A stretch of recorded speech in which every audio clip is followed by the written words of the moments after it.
దాని వివరాల తర్వాత వస్తాము, తర్వాత తెలుసుకుందాం అనుకోండి.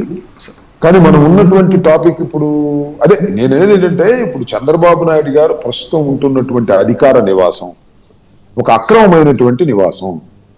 ఏ పర్మిషన్లు లేకోకుండా, పర్యావరణ పర్మిషన్ లేకోకుండా కట్టుకున్నారు.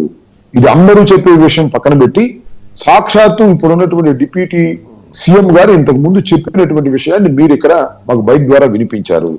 అలా అక్రమ నిర్మాణాన్ని కట్టి చంద్రబాబు నాయుడు గారికి బహుమతిగా ఇచ్చినటువంటి వ్యక్తిని ఇవాళ జాతనే అసలైన సిసలైన జన సైనికుడు, నా అభిమాని, నా భావాజాలం నచ్చినటువంటి వ్యక్తి అని చెప్పి ఆయనకి నువ్వు రాజ్యసభ ఇచ్చావు. సరే, మీ ఇష్టం, మీ రాజ్యసభ, దాన్ని మనం అంటానికి వీలు. కానీ నువ్వు చెబుతున్నదేంటి, చేస్తున్నదేంటి అనేది ఇక్కడ ప్రశ్నిస్తున్నారు. జన సైనికులు ప్రశ్నిస్తున్నారు. ఇవాళ మేం కాదు, మేము మీకు వ్యతిరేకమైన రాజకీయ పార్టీలు ఉన్నటువంటి వ్యక్తులు, దాని పక్కన పెట్టండి.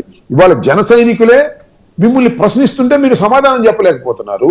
సమాధానం చెప్పలేకపోగా నాగబాబు గారు ఏమంటారు, బాస్ ఏం చెప్తే అదేను, మీరు వ్యతిరేకం చెప్పడానికి వీలు లేదు, మీరు నోరు మూసు కూర్చొని నేను డిక్టేటర్షిప్ లాగా మీరు మాట్లాడటం అనేది ఏమంత సమంజసం ప్రజాస్వామ్యంలో?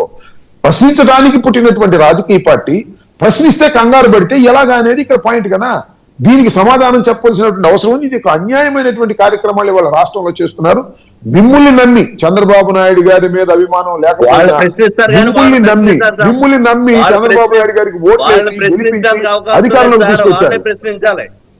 ఏమండి, వాళ్ళే ప్రశ్నించాలి, వాళ్ళు మాత్రం ప్రశ్నించకూడదు ఎవరోనే. అంతే అండి, మేము ప్రశ్నించడానికి మేము పార్టీగా పెట్టాము, కానీ మా పార్టీని మాత్రం ఎవడు ప్రశ్నించడానికి వీల్లేదు అనేటువంటి ధోరణితో ఇవాళ జనసేన ప్రవర్తించడం అనేది అప్రజాస్వామికం. ప్రజాస్వామ్యంలో ఇలాంటి రాజకీయ పార్టీలు సరైనది కాదు అనేది అందరూ గమనించాలని ఈ సందర్భంగా నేను చెప్తున్నాను. ముఖ్యంగా ప్రజాస్వామ్యవాదులు, ముఖ్యంగా పవన్ కళ్యాణ్ గారి మీద, జనసేన మీద ఆశలు పెట్టుకొని ఇది మాకేదో చేస్తుంది అని కాపులు నమ్మారు. కానీ ఆయన ఏమో కాపులకి చేయటానికి కాదు మేము పెట్టింది అని చెప్పేసి ఆయన స్పష్టంగా చెబుతున్నప్పుడు కూడా అర్థం చేసుకోవాలనేది నా ఉద్దేశం. దాన్ని ప్రజలు కూడా అర్థం చేసుకుంటున్నారు. నేను ఎక్కడో చూశాను, ముందాక రాజమండ్రిలో కాపు పోరాట సమితి అని వాళ్ళు పెట్టి పవన్ కళ్యాణ్ గారిని చాలా ప్రశ్నలు అడిగారు, దానికి సమాధానం చెప్పలేనటువంటి పరిస్థితి. కాపు పోరాట సమితి అని రాజమండ్రిలో పెట్టి కొన్ని ప్రశ్నలు ఖచ్చితంగా జన సైనికులు అడగాల్సిన ప్రశ్నలన్నీ వాళ్ళు అడిగారు, దానికి కూడా సమాధానం చెప్పలేనటువంటి పరిస్థితిలో ఇవాళ ఉన్నారు.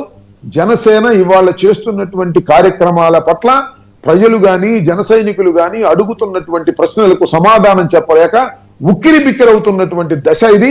దీన్ని రాష్ట్ర ప్రజానీకం, జన సైనికులు, కాపు సోదరులు గమనించాలని మీ ద్వారా వారికి నేను విజ్ఞప్తి చేస్తున్నాను.